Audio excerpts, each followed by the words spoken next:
Welcome to Human Risk, a podcast dedicated to the understanding of human behaviour as a risk.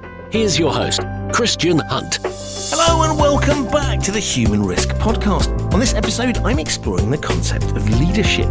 It's something that we all recognise, having experienced either good or bad leadership, and many of you may yourselves be leaders. But what makes a good leader and how can we be more effective at it? That's what my guest Wendy Lambourne helps people to do. She has a model called Legitimate Leadership, which looks at the human dynamics that make us more or less effective as leaders. I'm not going to spoil the story for you, but Legitimate Leadership was born in a fascinating location, in the world's largest explosives factory. If ever there was a need for strong leadership and risk management, that's probably the location you'd want it in. Wendy is incredibly engaging, really inspiring, and has some fascinating insights. So I know that you're going to take away some really interesting pointers as to how you can be a better leader and what you can expect from the people that lead you. So with all of that said, please enjoy this episode featuring Wendy Lambourne on Legitimate Leadership. Wendy, welcome to the Human Risk podcast. Thank you very much, Christian. Looking forward to talking to you. As am I talking to you. And I wanted to start us off. Can you tell my listeners a little bit about yourself? Well, perhaps I should start with what I think is the most relevant thing about myself, which is really how come I actually got involved in this work that my colleagues and I have been doing for the last 25, 30 years. And actually, this all began 30 years ago, in fact, when I was employed in what was the biggest commercial explosives factory in the world at the time. This was outside of Johannesburg in South Africa, sort of 35, 40 minutes on the highway to downtown Joburg. It used to take 2 days by ox wagon. And this was in the early 1990s, and things were not going well. And to be explicit, we had 2 separate explosions in the factory, which led to 14 fatalities. And we had just interestingly been bought by a UK company, ICI, and our new owners arrived and literally pinned our ears to the wall and said the following: we don't care that you are 130 years old and that you have 87% of the market, which we did at the time, because we in ICI don't kill people. So fix this problem or we close you down. Got on a plane and went back to the UK. And we sat around a table as the management in this factory, and we worked out something which is obviously in hindsight very obvious, but it was as follows. If you've got a safety problem, you've got a people problem. If you've got a people problem, you've got a leadership problem. In other words, we were the problem. And we certainly had a burning platform. We had to radically change the way we led. And it was at that point in time that we were really looking for something that we referred to as almost a golden thread that we could keep coming back to, that would give us some kind of guidance as we changed our approach to leading people in this organization. And we came across this framework. It didn't even have a name at the time, but it was our guiding force. And I have to say, and this part is the good news, literally 3 years later, we were acknowledged to be the safest commercial explosives factory in the world. And the important thing about this is that it was more or less the same factory, other than the fact that we stopped using nitroglycerine for fairly obvious reasons. It was more or less the same people. The one factor that had changed was literally the way that we led them. So it was my personal conviction, I guess, coming from a place of, in absolute honesty, this is how not to lead. And finding through experience a different way of leading people that would actually bring about transformational change in your people and ultimately in the results. that led me to leave the corporate world. This was now 1995. And my colleagues and I have now worked with this framework in different companies, in different industries, and literally across the world over the last 25, 30 years. Wow. And I want to come on, obviously, and explore what that means in terms of how you go about doing that. But just take us back. How did you end up in that industry in the first place?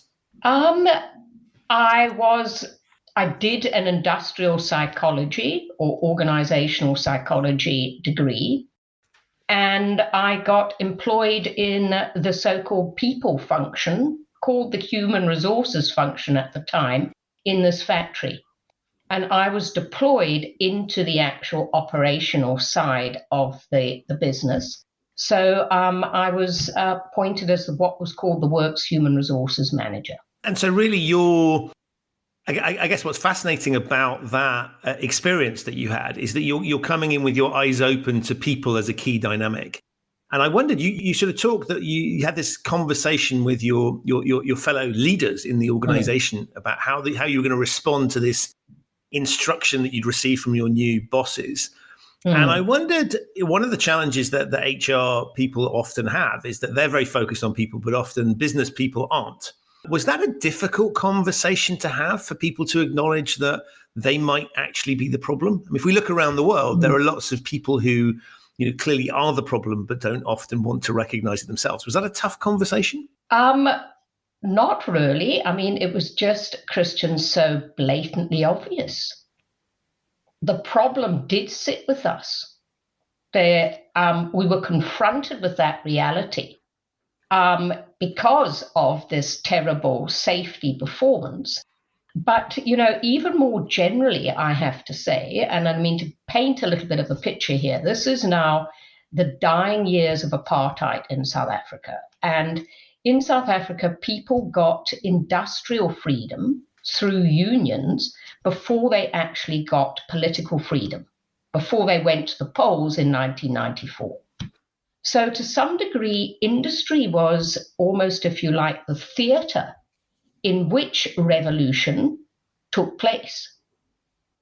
So more generally, we had a very fraught relationship with our employees. It was not easy to manage. We had industrial conflict, we had strikes, we had issues. And, somewhere in all of this, you've got to start saying to yourself, you know what? It's not them, it is us. And besides anything else, we can't change them, but we can change us. So I would say, united around the table as the management team, we didn't need any convincing that things had to be different.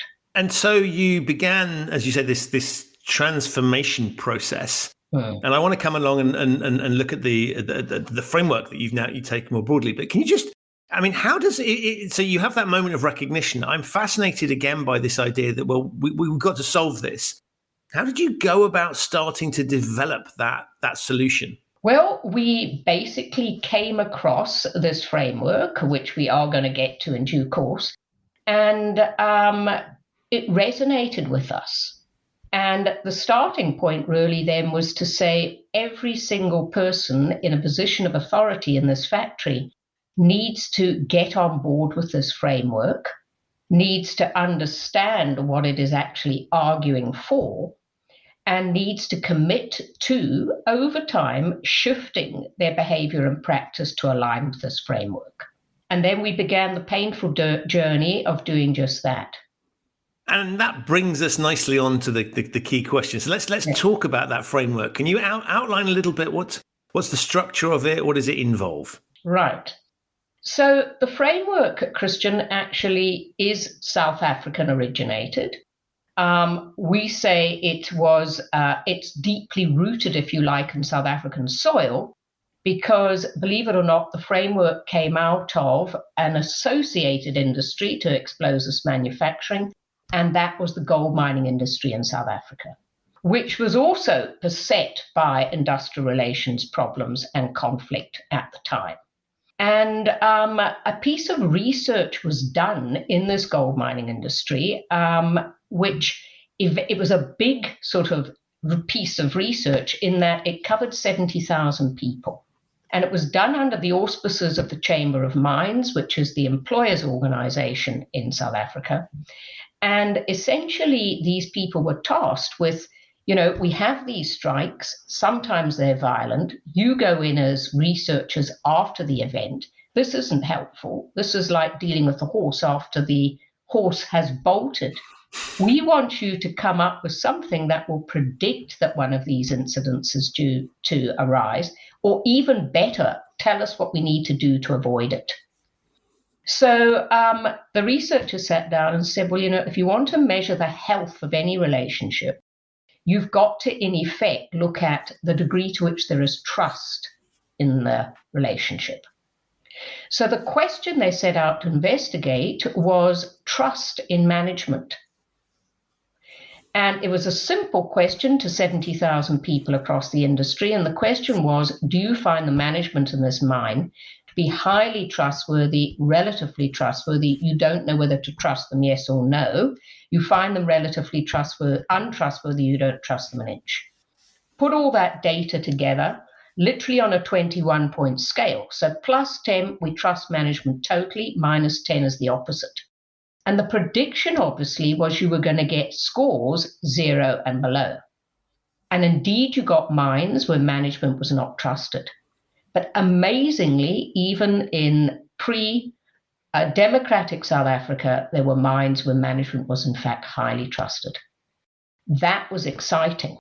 The question, however, was what accounts for trust? And, they looked at all, if I can put it this way, the usual suspects, like what about pay? Surely the more you pay people, the more they'll trust you. No connection. What about the working conditions underground? What about the living conditions in the hostels? Because this was migrant workers that actually stayed in these single-sex hostels. No connection. How about the sophistication of your HR systems, policies, and procedures? What about if the union has a presence on the mine or not? Interestingly, there were mines that were totally unionized where management was trusted more where there wasn't a union present. Literally, the only thing which did correlate, and I say this with a smile, is trust in management and the size of the HR function. And there was an inverse relationship. So the more or the bigger the HR function, less management was trusted. So scratch their heads, we can't account for this thing. So they turned focus and they asked a different question. Has trust in management changed? And if so, why?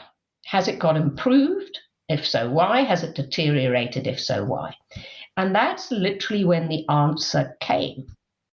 In the sense that people simply said, trust has increased if, in fact, we are convinced that management has a genuine concern with our well-being. And you can't tell people you have a concern with their well-being. They decide whether they think you do or you don't. And the rule that they were using, or the ruler they were using to judge that, was simply, when we come to you with issues and concerns that are of issue to us, do you literally suspend your agenda for ours? Do you listen to what it is that we are saying? And do you do your level best to do something about it? So the word that was then used, and it lies at the core of this entire framework, is the word intent. In other words, people, or as leaders, you stand or fall at the end of the day on the basis of this single criterion, which is your intent or motive, or if I was to put this another way, whether you're in the relationship to give to your people or to get something out of them. Okay. Now, fascinatingly, when you ask people in management positions at any level in an organization, so, what are you here to do as a leader? Answer to that is, my job is to get results out of people. because that's what you measure me on and that's what you reward me for. So if you see your job as getting results out of people, are you perceived by your people to be a giver or a taker? Fairly obviously, it's a taker. So the next question was, well, if this give is not money, what is it? And we answered that question by asking this question, which was, who would you work for willingly? Who is the person? Because people actually go above and beyond for someone, not something at the end of the day. Who's this person you would work for willingly? And we've asked people this question, thousands of people across the world. We'll come back to this in a second, but amazingly, the answer to that question is absolutely universal. It doesn't matter if you ask people who are semi-literate and shovel rock for a living 3.8 kilometers underground that question, or the CEO of a global company. The answer is the same. And the answer is as follows. I will only work willingly for somebody who does two things for me. Cares about me, in other words, has a genuine concern about me as an individual, as a human being, not a human resource. And secondly, enables me to realize the best in myself. So, in other words, grows me. So we scratched our heads again. So why is it that no matter who you ask, the answer is, I'll only work willingly for someone who cares for and grows me? And this is where the final penny dropped, because care and growth are human needs. Who doesn't want to be cared for and grown? But far more than human needs, they're actually expectations that we hold of anyone in authority. Okay, it is literally what makes authority legitimate. And if you think of your very first relationship of power almost, it is between parent and child. That's what good parents do. It's what good teachers do. It is what good managers do. Hold your breath. It is what good governments do. They're actually in the relationship to give to their people, not to get something out of it. And that giving is these two things, care and growth. So this framework in its essence is a framework for understanding what accounts for trust in management. And it's a framework for enabling people in leadership positions to, if you like, gain legitimacy or regain legitimacy if in fact they've lost it. And that word legitimacy is interesting, because for many people are in leadership positions through what, if you were to ask them, they would say, well, I've been elected. I've been appointed on the basis of my expertise. Yeah. So somebody else has made the decision, and there's almost a sort of meritocratic argument that is used, often with limited validity, but nonetheless, that's where they because we all recognize this inherent need to be legitimately there. So it's very few people, and even if you took North Korea as an example, there is some sort of clearly nonsense about divine, if the family's in charge for a reason. It's not just they've decided to seize power. So there's something very human around that. And so even people that are illegitimate or aren't really up to the job and want to, they will all cleave towards this language of legitimacy. So I think there's something really interesting around that. And so what you're doing is taking that basic human dynamic of, I know in my heart of hearts I need to be legitimate here. Otherwise, I guess if we go back to ancient tribes, you would have been deposed. So I need to be legitimately here for good reason. And that's what allows me to justify exercising the power that I have. Right. So we make a very clear distinction, Christian, between authority and power. So you have authority on day one. It's vested in the position that you hold. But in our view, you're only really powerful or have power as someone in authority when your people trust you, are willing and loyal to you. Now, if this argument that we hold has validity, you gain power only by delivering on these two things of care and growth. In other words, your employees give you power. or withhold it from you. And that, let me say, was a very sobering insight for us 30 years ago. Oh my God, we don't have power, or we only have as much power literally as our people choose to give us. And we can't buy that. We have to earn it. And that it's such an obvious distinction when you point it out. And we can think of politicians that are sort of, yes, you've got the trappings of office, and yes, you've got the levers you can pull. But you're right in terms of if you wanted to make change within an organization or within a society, if you don't have that power, then you can't do that because people won't go with you. They'll stymie you at all opportunities. So I think that's a really interesting distinction between, if you like, the business card that would say one thing and then the realities of your ability to exercise that function. Is that the right way to look at it? Yes, absolutely. Absolutely. Now, managers are not elected, they're appointed. So the obvious question is, so if managers are not delivering on this, do their people leave? Because when we talk about political office, they either stop going to the polls or they vote against you. And the answer is yes, they do leave if it suits them. Okay. But actually, if it doesn't, they stay. But the critical thing is they stay, but they withhold their willingness. And in the absence of willingness, as somebody in authority, you don't have power. You're left literally with control. Wow, that's really, really simple, and yet we can all think of examples where people are there, but they're not able to do the things. And so to your point, is even if the workers, for want of a better phrase, have no ability to influence that. So they're not like the electorate that can chuck you out. They're in a position. I guess what you're basically saying is that the risk here is if you're the only employment option available to them, and this is obviously going back to a world of, I don't know, you work in a town or a village, and there is only one major employer.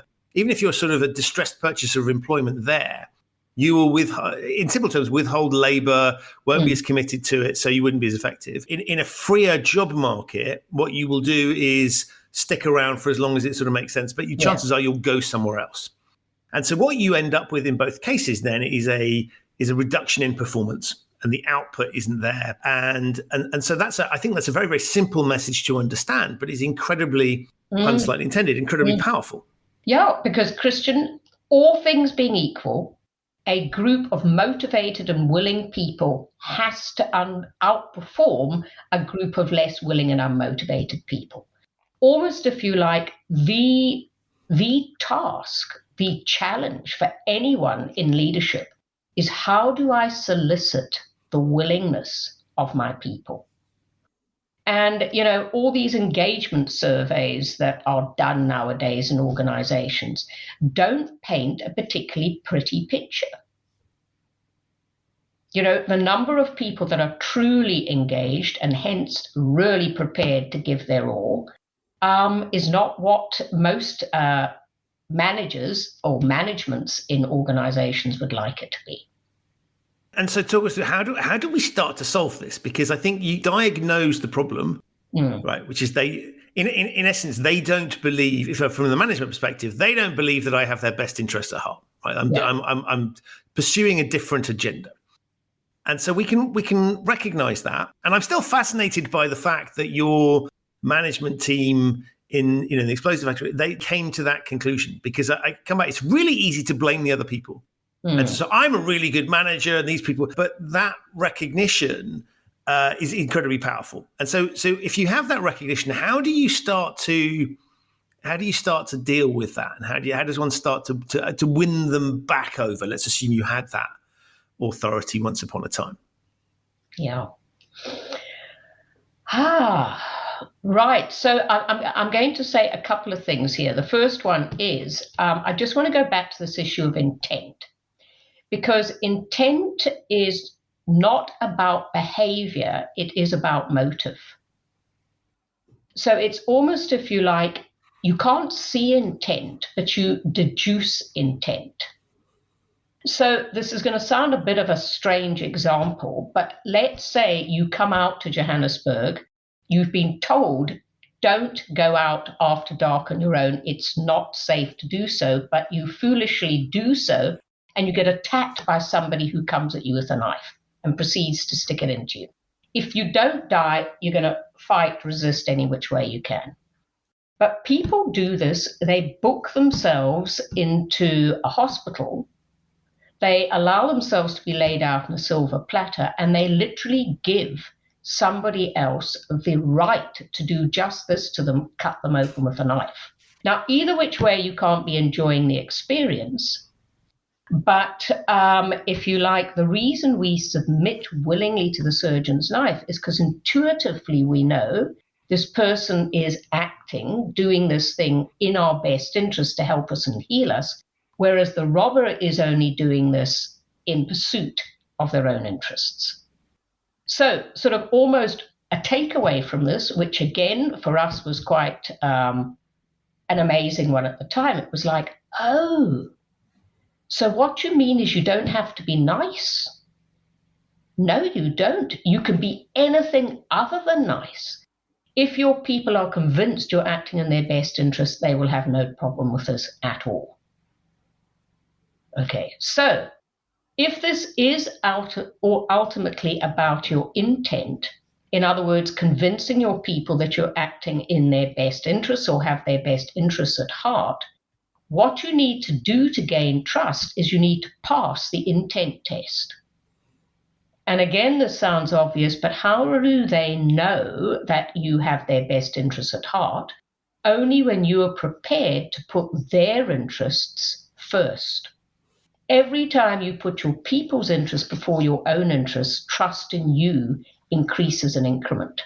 Now, sometimes, Christian, there's an incident that arises that is so dramatic that on the basis of what the choice, if you like, that a leader makes to put their people first or their own interests first is so dramatic that as a result of this, people say, I'll go to the ends of the earth for you. I'll walk through fire from you after what I've seen here. Conversely, you can get this so wrong that they'll say, it's finished, I'll never trust you again. But in the real world, this trust thing is more about day-to-day interactions you have, literally with your people.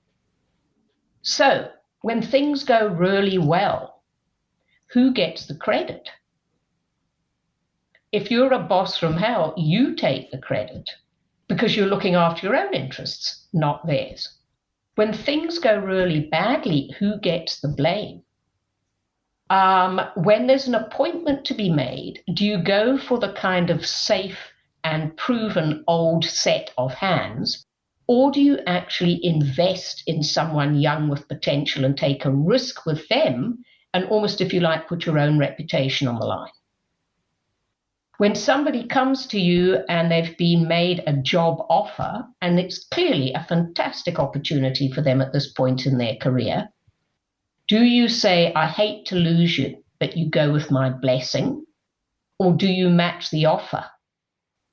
So it's almost this thing about you just give yourself away perpetually as someone in authority by the choices that you make.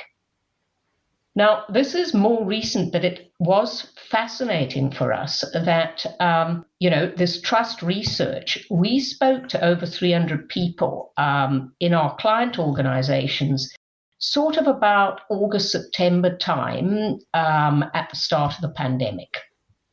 And the first question was, what has management chosen to make the priority at this time?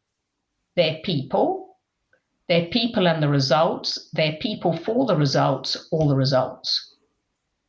Okay, in other words, in whose best interests are you acting?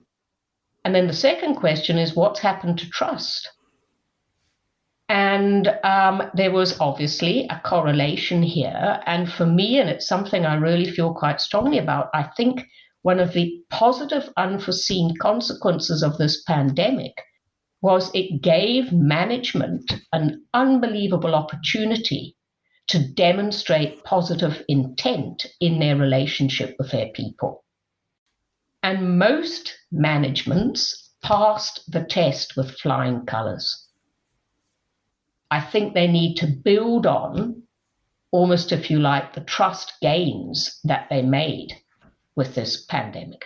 And logically, the opposite also true, right? Huge opportunity to demonstrate that you're not thinking in those terms. And therefore, so anytime you've got to, I mean, so it's a good example of a crisis moment where you're going to be required to make some calls. Yeah. And so that's crystallizing my preconception. So all of this is all around action speaking louder than words, I guess. And you're looking at it and saying, what do I see going on? How do I see them reacting? Yeah. And and I'm assuming the answer here is, what is my perception of their motivation in doing that? And in some cases, it'll be obvious what the motivation is. But in many other cases, you're almost saying, actually, even if they got something wrong that led to an outcome that wasn't in my best interest, if I perceive that they're trying to do the right thing, that's what wins through. Yes, absolutely. So if you like, as someone, and it really doesn't matter whether you're a supervisor or a CEO, you constantly have to make choices between, do I do the right thing or do I do the expedient thing? Every time I act for what is right, which may require me to either suspend my own needs or even contradict them, trust in me increases. But perhaps just to finish this thing in the sense of saying, so how do you actually earn trust? Number one, you pass the intent test. But there are 3 other things I think you need to do. And it works like this. People trust people who care about them. So you've got to get this care piece right. Secondly, people trust people who trust them. So you've got to get this almost, if you like, empowerment thing right. You've got to devolve the decision-making authority, if you like. And then the third thing is people trust people who are fair in their dealings with them. In other words, and from my experience, it's almost the hardest piece of doing this, is you have to, as people in positions of authority, you've got to hold people accountable. And that's not about being nice necessarily, but it is about being fair. And it's only when you hold people accountable that you really cultivate accountability in them. This is not for sissies. No, but it's. I mean, you're using very, very simple language, but it's very, very powerful, because we can all think of examples where, you know, for those of us that have been in leadership positions where we have either done that well or not done that well, but equally where we've seen other people operate on that basis. And so what's interesting for me about this is you've, I'll put it in these terms. I don't necessarily mean strictly codified, but you're codifying something that we all innately understand. Yes, that's absolutely true. Yeah. And so I guess that partly answers my question about the aha moment that started this story out, which is if you start to think about it and reflect on your own behavior and experiences you've had, you can get to a point where this makes sense. So you're not telling me something. I could choose to be willfully blind, but you're not telling me something that is counterintuitive. This is very, very intuitive stuff that you've just found some definitions and terms to explain. Yes. And not only that, Christian, I mean, there have always been and continue to be in organizations givers and takers at every level in the hierarchy. So I have often had the experience where someone says, you know, I've instinctively always led in this way. In a sense, all you've done is put this into a simple framework and given me a language to almost, if you like, articulate this kind of way of leading. Absolutely. All we're really trying to help organizations do is, if you like, increase the number of people in leadership positions who are actually leading in this way. And When you get to a critical mass, it's almost like, well, this is the norm. And anyone coming into the organization who believes that the way you lead people is by means of command and control, you probably wouldn't fit in. You probably wouldn't want to be here. And that command and control thing, I think, is fascinating, because on the one, there are lots of people that do command and control to hide their own inadequacies, because they don't know enough about what's going on or the subject matter, and so it's easier just if I micromanage everybody, I'm not ever having to step back. Yeah, I can, and it feels a lot safer. Yes. And yet none of us, there may be some listeners out there that I suspect the majority of us don't like being micromanaged. There's a point where we don't like too much hands off, Yes. but the average person doesn't like having someone standing over their shoulder 24/7 watching what they're doing. That feels unnatural. And so that's something that people, I'll characterize it very, very simply. People who are less competent will drive towards that, because that's how you get a sense of control. Yeah. And you're taking us away from that. Yes. Yeah. You cannot hand over control and still have control. There's always a risk. And that's why it makes it difficult to do. Can I give you just a tiny story which really brought this home for me? And it was a number of years ago now, but Dulux, which is a company obviously in the UK, and actually was part of this big chemical group that I worked for. I should just stress for non-UK listeners, Dulux is a very well-known paint brand that has a very adorable dog as its logo. So anybody listening in the UK will immediately recognize what this is. But for anybody else, it's just effectively just think paints and you've got there. Right. But thank you for actually highlighting just that point, because on every can of paint, you get this shaggy sheepdog. In every ad, this gorgeous sheepdog kind of comes through the house where the new couple is looking at their gorgeously painted house in Dulux colors. So Dulux in South Africa appointed a new marketing lady. And after 6 months, she came up with an ad campaign.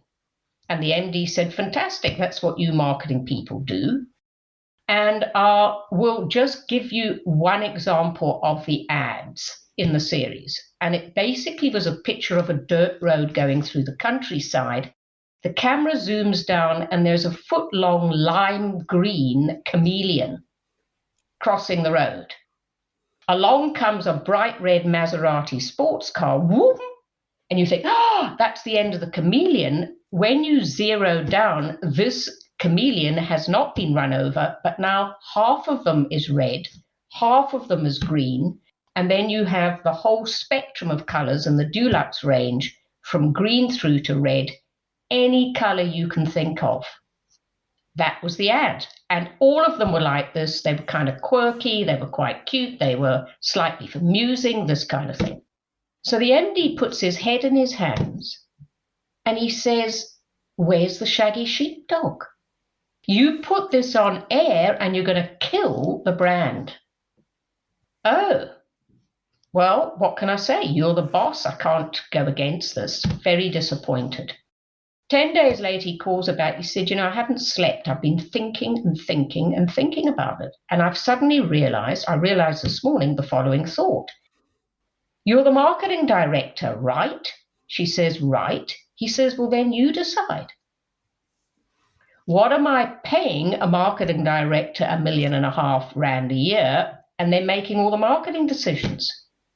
So she launched her ad campaign, and when I say the rest is history, sale of Dulux paints went up 20% during the campaign, and they wiped the board of the national ad campaigns.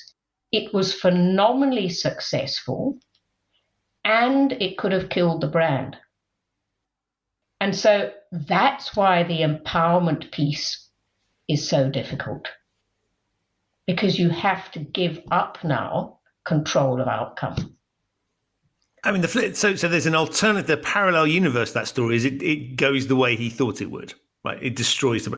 So there's an interesting thing that says to me, what we've got for this to work, You really have to genuinely, that would be a good example of a decision where you'd really have to believe in that person and not, because you can't really hedge the bets on that one. Put the dog in that ad, right? Just change the chameleon for a dog would ruin it, or put the dog behind the wheel of the car. I don't know what, right? But so that requires a genuine, and so to the extent back to the micromanagement piece, and that is quite potentially terrifying. Because you're literally going, well, we've got to roll the dice here, and I'm going to have to trust you. And I'm putting the company and my own career online. Then that's quite a terrifying piece. And so I guess for this to work, you would need to know that the people above you were also protected. Now, if you've got a national CEO, there'll be a global one as well, I'm guessing, that they would report into. And if we want to continue the model, many countries you would have a chairman or chairperson who's a different individual to the CEO. Listeners in the US may be surprised to learn that you can separate those two roles out. They don't have to be the same person. And in my opinion, you probably should. But you're looking for that. You need that above you. You almost need that umbrella of safety above you to be able to do that yourself. And so that is how this cascades down through the organization, or doesn't. Right. Well, you raise a really, really interesting point here, Christian, because one of the questions we pose, and by the way, our process begins with, let's just have everybody in the room for 2 days. This is not a training event. We're going to invite you to engage in an argument. We're going to argue for this as a way of leading people, and hopefully convince you that this is better for you and for the organization than the conventional command and control.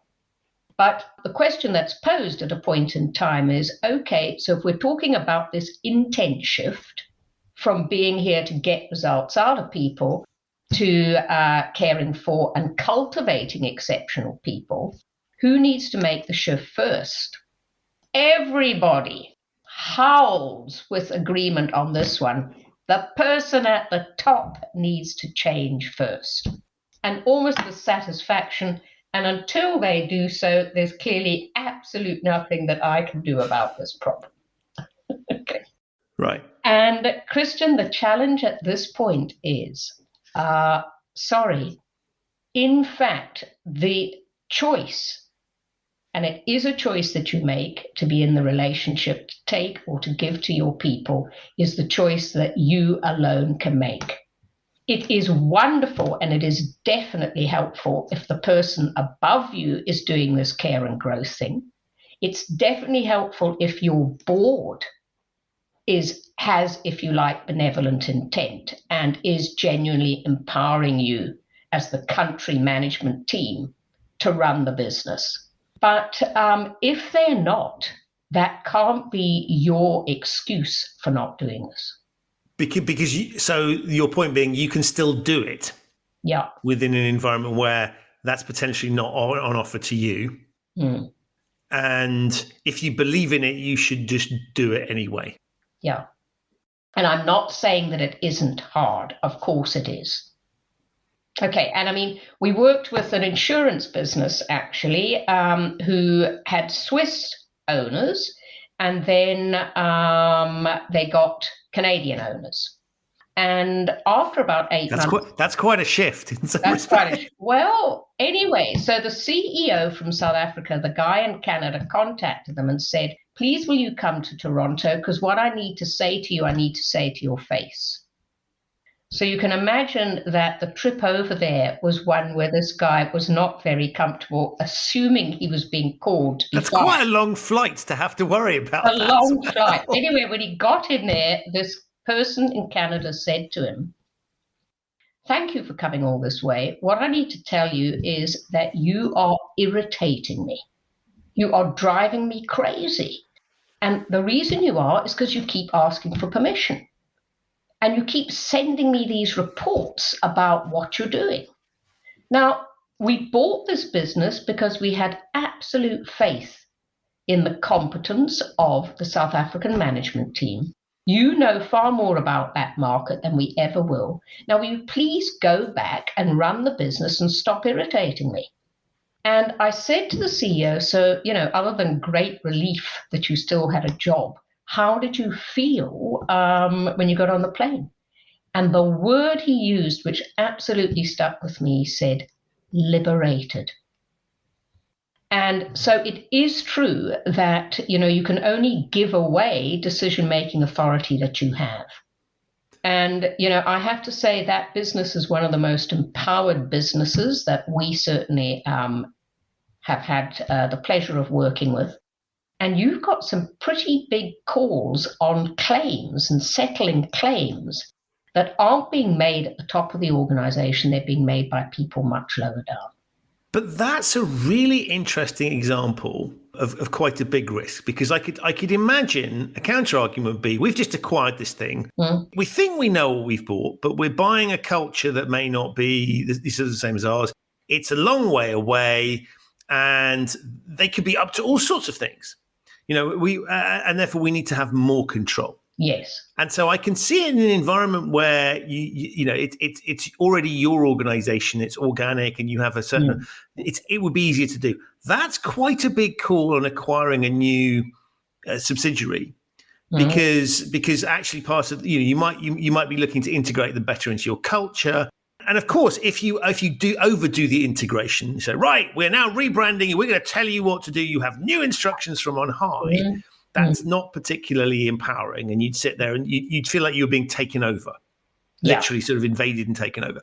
So on an emotional level, it's very, but that's a really good example, as you say, of quite a tough call. You'd have to be pretty confident in yourself that you got that acquisition right, and that they were better stewards of it than you would be remotely.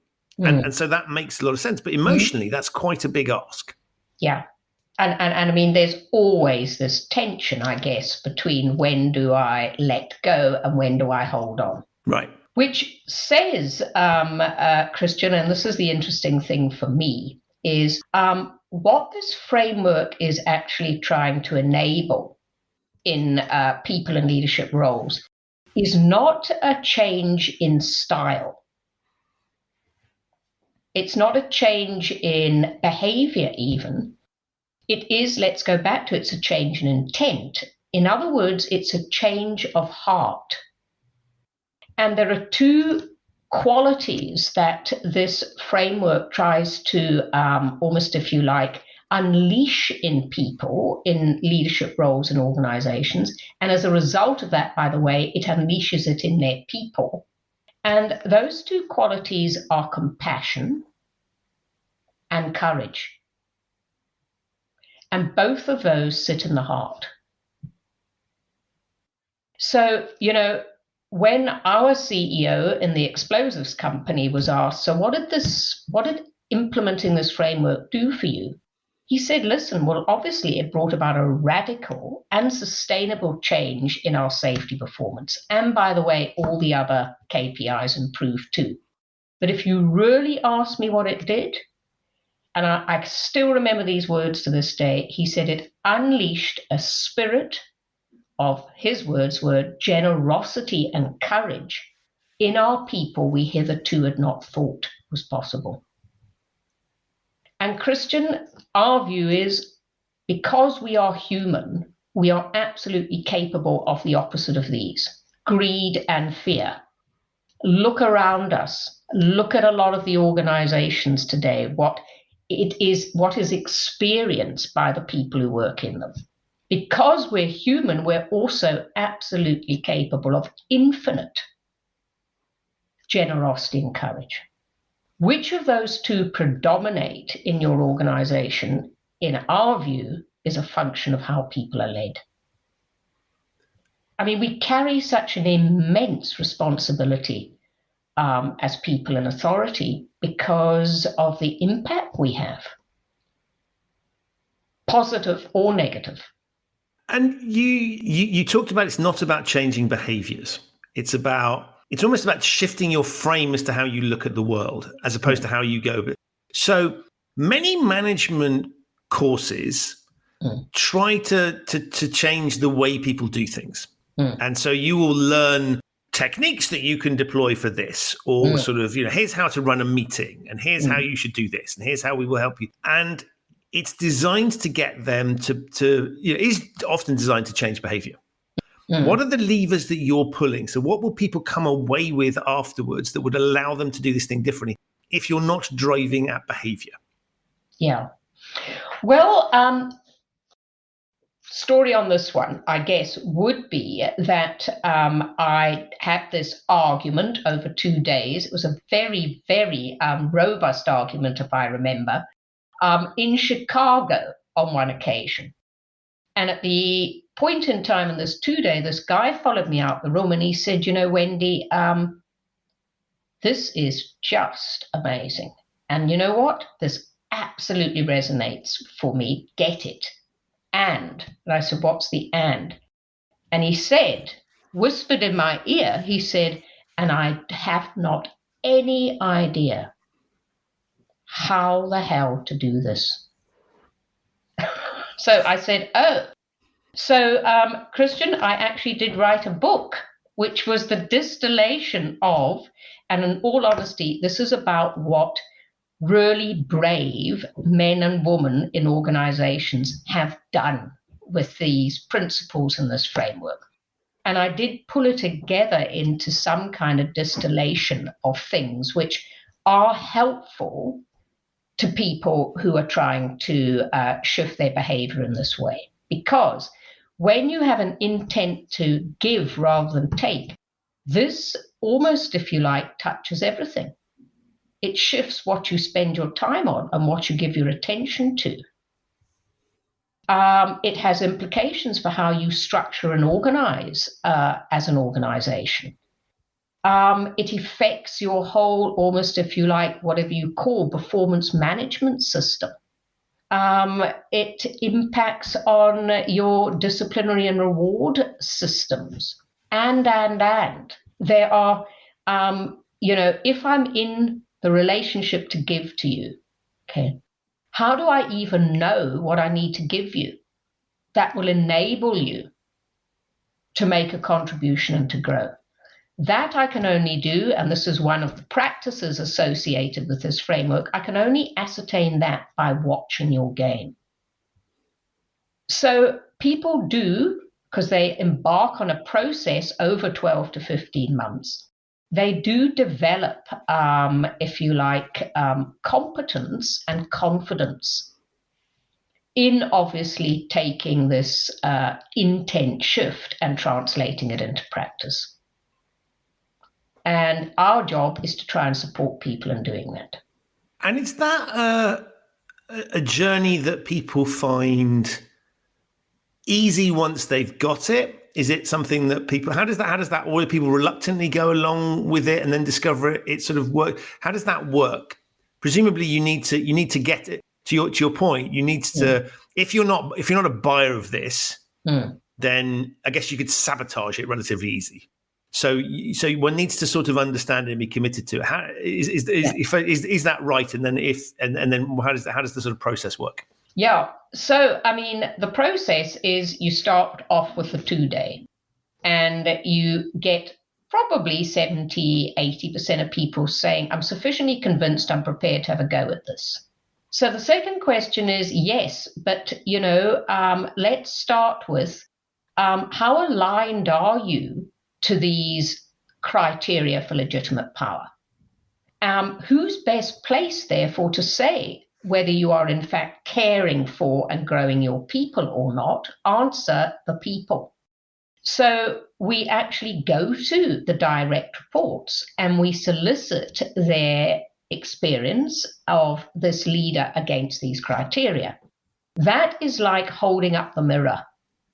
And it shows the leader, where am I already aligned to the criteria, and where is it that I'm not, or I'm less aligned, and therefore what are the shifts that I need to make in terms of my leadership practice?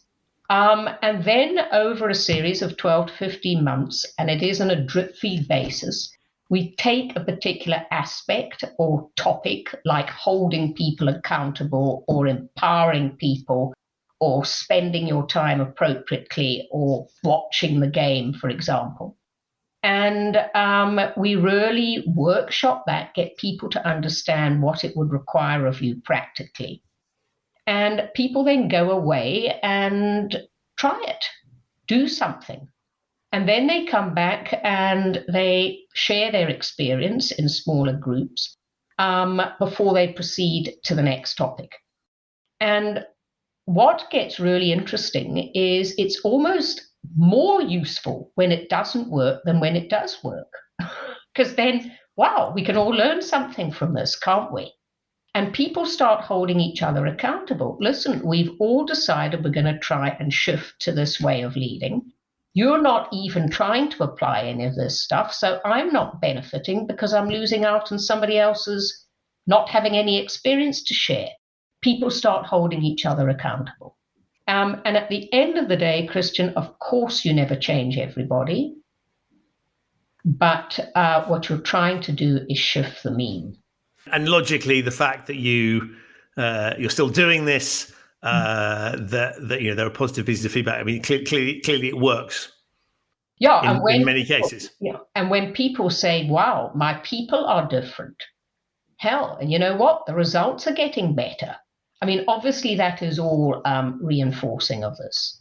And it struck me as you were talking, because I was trying to think of a slightly cynical question to say, but what about this environment? And so it occurred to me that if you think about something like the military, you would say the outside view of the military very much around drill sergeant people being shouted at, told what to do, very hierarchical, all those sorts of things. And then I thought, well, actually, it's interesting, isn't it, when you look at battle situations and you look at more focus on looking after people, because they're not going to go over the top in sort of First World War terminology for you unless they trust you. And so if you're going into battle, you need to be able to trust each other. And so actually there's an environment that on the face of it, you would say, well, it'll never work in that. Actually, in many respects, many of the things you're talking about, really caring for other people, the sort of leaders eat last type mindset yes, is very prevalent in that environment that on the face of it, very simple analysis you would say wouldn't be at all suitable. But actually, that's potentially misleading. Underpinning it all, the only reason all of that stuff works is exactly to your point, the fact that there is this concern and care for people. Because if you didn't, they wouldn't follow your orders, because the consequences of following your orders might be that you don't live to see another day. Yeah, absolutely. And Christian, I was given the opportunity to actually talk to officers from major upwards in a part of the British Army, actually last year. And one of them actually showed me the book that every officer that goes into training at Sandhurst is issued with. And the title of this is Serve to Lead. I mean, I absolutely think in the armed forces, they've got this. And interestingly, in their case, it's a case of life and death, isn't it? Right. It's not just about whether the profits go down or not. It's exactly the situation where, as you say, the stakes couldn't be higher in many respects. Yes. Yeah.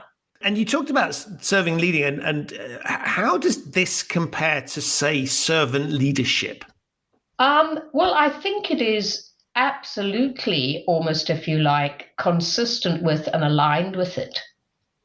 Because, servant leadership does say you're actually here to serve your people, not the other way around. And this is absolutely consistent with the framework. I think what this framework does is it almost translates that into, now let's be a little bit more concrete about that. And then it's about, so what is the serve or the give? It is care and growth.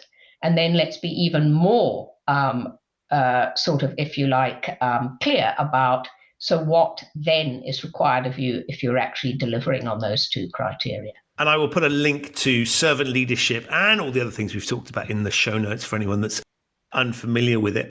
Wendy, time has flown, but I wanted to make sure that we just picked up. Is there anything else that we ought to have talked about, pick up any nuances that we might have missed in our conversation? Or to put it another way, questions I should have asked you? I don't think so. Christian, all I can say is, my dream is that what this way of leading is still almost, if you like, rare. I mean, we've worked with this framework with roughly 300 different organizations across the world. I think the world of work would be a very different place if this was not the exception, but it was the norm. And I'm smiling here, which you may be able to hear in my voice, listeners. You can see, because part of me always laughs about these things and saying, why don't more organizations do X? And then I realized that the likes of you and I that have businesses around helping organizations to shift to that wouldn't have a business if they did. And so part of me says we need that shift. And I think it's useful to recognize that there are different companies at different stages of these things. But I agree with you fundamentally, because if you look at, why do we employ humans in organizations? Well, the answer is to do things that machines can't. Because if it's repeat performance stuff, we give it to machines. So we need people to be human. Otherwise, we wouldn't be employing them. And so how do we do that? The answer is we start thinking about how do we get the best out of, not most, but best out of our human capital. And the answer is to be thinking in these sorts of terms. So to my mind, this isn't a sort of slight competitive advantage, little edge that you'll get because your customer service will be slightly better. It's actually looking at the fundamentals of why we employ people in the 21st century. And as we reflect on shifts in working patterns, and technology allows us to do more things, particularly in the knowledge economy, I think this is a really interesting, really important subject. And so I wanted to say, one, thank you for coming on and explaining it so clearly. And this is obviously something you've personally experienced, but also talk very eloquently about, and appreciated hearing that. But secondly, for what you do, because I think we all intuitively recognize a lot of these things, but we need help to do it, because there are plenty of headwinds that stop us. So also wanted to say thank you, as well as being a great guest on the show, for the work that you do. Thank you so much. Thank you, Christian. Really, thank you for your time. So that's it for this episode of the Human Risk Podcast. My enormous thanks to Wendy for appearing, and to you for listening. To find out more about Wendy, the ideas that we discussed during the show, and the concept of legitimate leadership, have a look in the show notes. There are links to those there. If this is your first time listening to the Human Risk Podcast, welcome. You can subscribe wherever you get your quality audio content. It's available on all of the major podcasting platforms. If you like the show and have yet to leave a 5-star rating for it, please do. It really, really helps. To find out more about human risk, the work that I do with my clients to help them mitigate theirs, the Human Risk newsletter, video blog, and blogs, visit human-risk.com. I'll be back very soon with another episode of this show. But in the meantime, stay safe, keep your leadership legitimate, and thanks for listening.